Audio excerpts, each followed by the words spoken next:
Hi, I'm Alejandra and I'm happy to see that a lot of new people have found my channel. It's nice to see my little corner of the internet grow a little bit, but it also makes me a little nervous and shy, to be honest.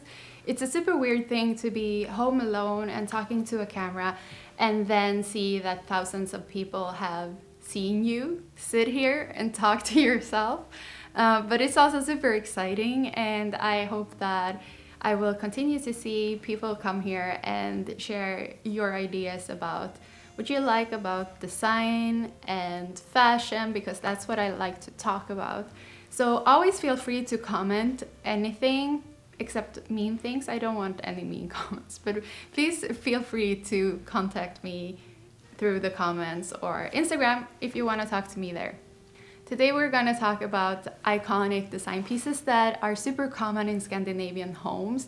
I always think it's super fun to see homes around the world, and maybe it is because I actually am a social anthropologist. I just happen to start doing YouTube videos and create content instead of working in anthropology, but I still have that perspective in everything that I do.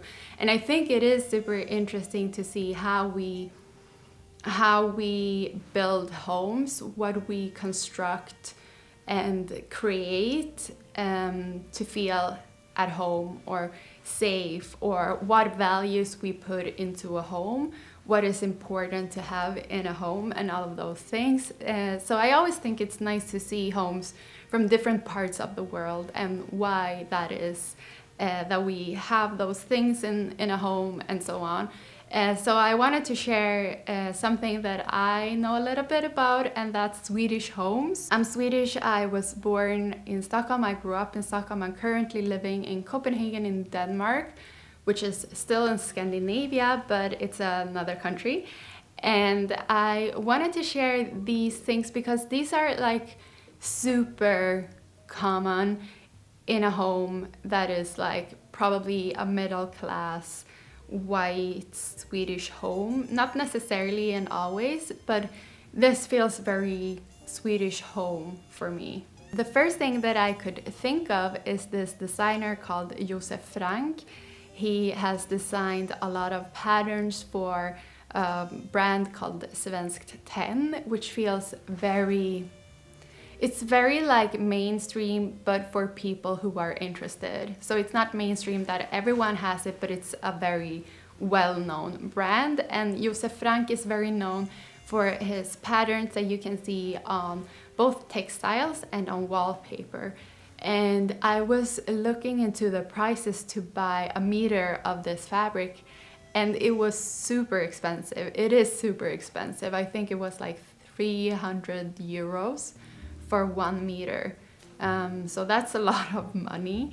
And I guess this is also why you would probably not see a lot of this fabric in a home, but you might see it maybe on a pillow, or if you have a little bit of more money, maybe you could see this fabric on a chair or on curtains or smaller home decor pieces. I have seen this specific wallpaper and also this one in a lot of apartments in Sweden, and I think it's beautiful. And when I look at the realtors' websites and see photos of apartments that are being sold, I see this wallpaper a lot. Maybe I can find some examples for you to show you.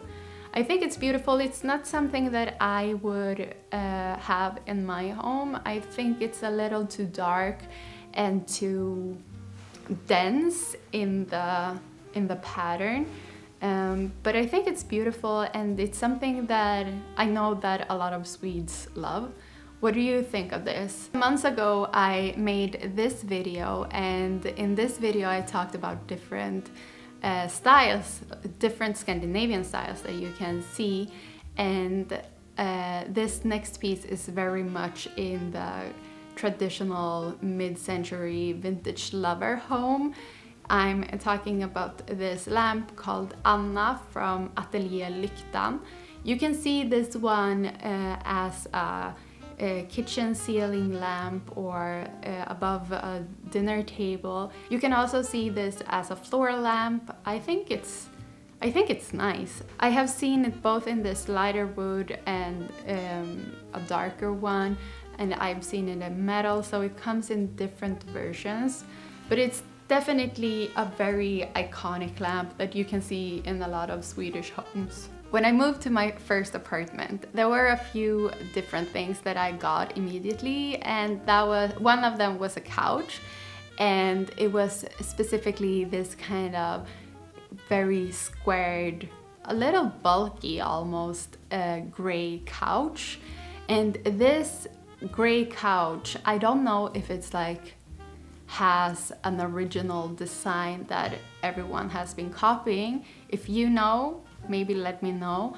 But I have seen this in so many homes. You can find different versions of this gray couch pretty much everywhere, and it's very much like a super basic couch. And I think also because we have a lot of neutral colors and like a light gray in our homes, I think also that's why we like to add pops of colors. But we are kind of traditional, or everyone kind of does the same when we are adding pops of colors.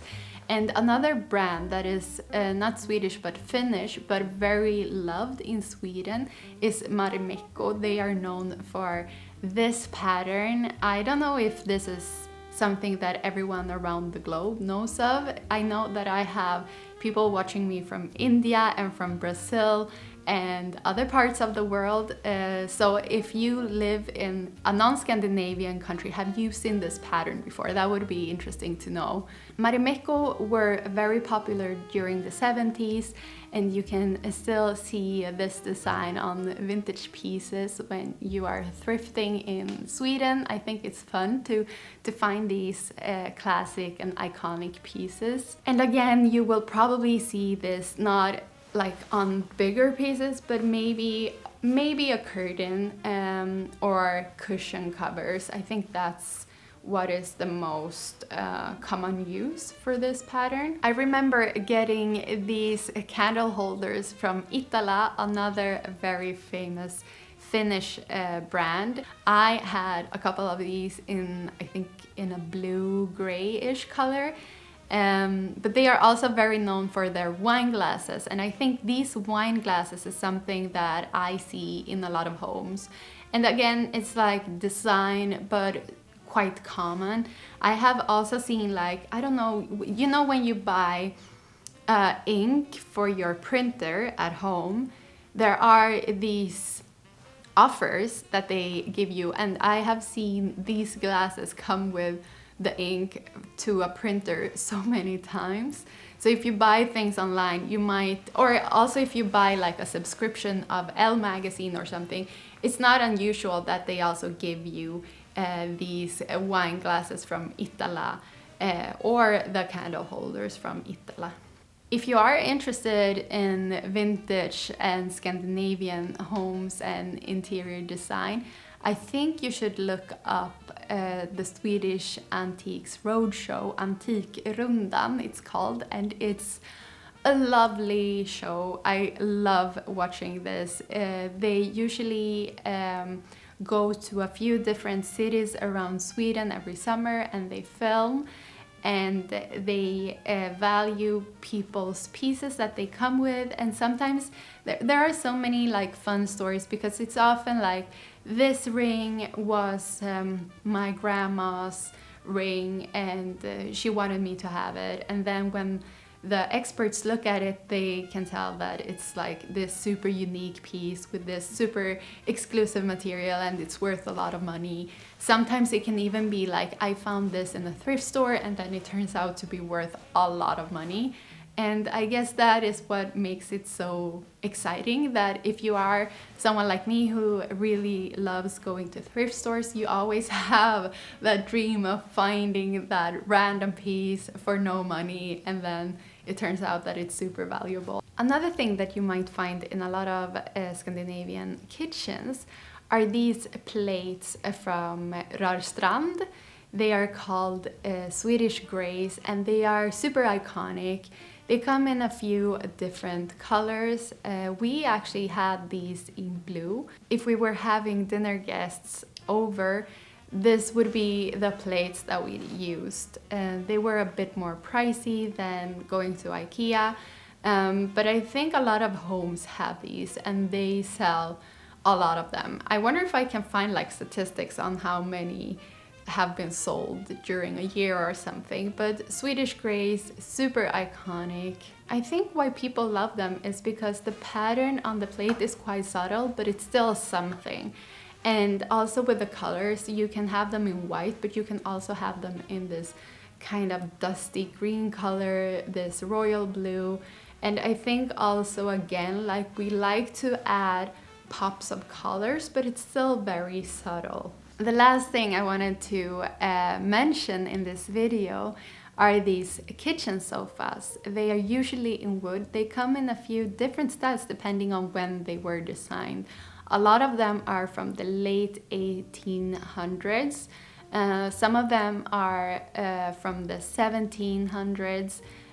Some of them are a little newer. My parents are from Chile, so we don't have any pieces of furniture that we have inherited in my closest family, but my dad's wife is Swedish and she had this kitchen sofa. I think it's from the late 1800s, and it's very it's such an iconic piece. It was used to sleep in, it was used as a bed, and during the day it was closed and you could use it as a table or as a sofa. Apartments and homes weren't that big back in the day, and a lot of people could live in a small apartment that would now be used for 1 or maximum 2 people, but back then it could be a big family living if you didn't have a lot of money, and the kitchen was usually the main room. So you would probably have one of these kitchen couches. You can often pull them out a little bit and then make the bed a little wider, but they are usually not that big and a little bulky, but I really love them. They could be painted in different colors also depending on where it was built, where in Sweden it was built, because different regions in Sweden have different ways of painting and decorating wood furniture. I really like these where you can see that the wood has been kind of worn, and it's almost like, I guess it's like a piece of clothing. When you've worn it so much but it's so good quality, it just gets this softness to it, but it's still very sturdy and will last for a long time. They were also usually not that long. I think our was like 180, maybe 190. I think my dad and his wife still has this in their new apartment now, and it's such an iconic piece. And I wish that I guess that's the thing when you move from one country to another. My parents came as Chilean refugees to Sweden in the 80s, and they didn't bring like furniture across the globe, but I also have no like clothing pieces or anything from my parents' childhood. And I think that's also why I really love vintage pieces and pieces with a history, because it feels like, I don't know, it's a connection to the time that has passed, and I think it's super cool. And so I'm always super jealous when people have like, this is my mom's wedding dress or my grandma's something. I think that's so beautiful that those pieces have been kept and stored away for a lot of time, so someone else in the family can use it now. So I think that's beautiful. I hope that you enjoyed this video, and if you did, give it a thumbs up. That would help me a lot as I'm trying to build up my little community here, and that will tell me that I did a good video and also tell YouTube that it was a good video. So thank you so much if you do that, and I will see you soon again.